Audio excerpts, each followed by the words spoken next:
మా ఫ్యామిలీ అందరిలో కూడా మా పూర్ ఫ్యామిలీ ఒక్కసారిగా నేను మా ఇంట్లో చెప్పుకున్నాను, ఇలా నారా లోకేష్ గారు వాళ్ళ ఇంటికి వెళ్తున్నాను, నేను వాళ్ళ చేతుల మీదుగా అప్రూవల్ తీసుకుంటున్నాను, సర్టిఫికేట్ తీసుకుంటున్నాను, ఫ్లైట్ టికెట్స్ తీసుకుంటున్నాను అన్నప్పుడు నా ఫ్యామిలీ ఎంత హ్యాపీగా ఫీల్ అయ్యింది. నాకు సీడప్ తరపున ఈ ఆపర్చునిటీని ఇచ్చినందుకు. అలాగే రాశారు ఓం మేడం అని చెప్పేసి సార్ వాళ్ళు ఐఏఎస్ సిఏ వాళ్ళు ఉన్నారు.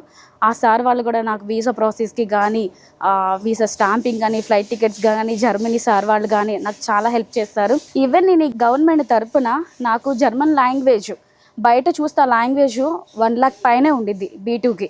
కానీ ఇక్కడ నేను ఫ్రీగా నేర్చుకున్నాను. ఏమైనా డౌట్స్ ఉంటే స్టిల్ ఇప్పుడు కూడా సార్ వాళ్ళు నాకు క్లారిఫై చేస్తారు.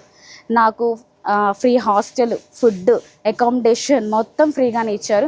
ఈవెన్ నేను రాసిన ఎగ్జామ్కి రీఫండ్ ఇచ్చారు, ఫ్లైట్ టికెట్స్ ఫ్రీగా ఇచ్చారు, వీసా ప్రాసెసింగ్ కూడా అంతా ఫ్రీగా చేశారు. ఇలా ఆపర్చునిటీ మా లాంటి మిడిల్ క్లాస్ వాళ్ళకి, ఇలా నాలెడ్జ్ ఉన్న పీపుల్కి అవకాశం కల్పించిన గౌరవనీయులైన నారా లోకేష్ గారికి, సీడప్ ప్రభుత్వం వారికి, ఐఏఎస్ టీం వాళ్ళందరికీ నేను ధన్యవాదాలు చెప్పుకుంటున్నాను.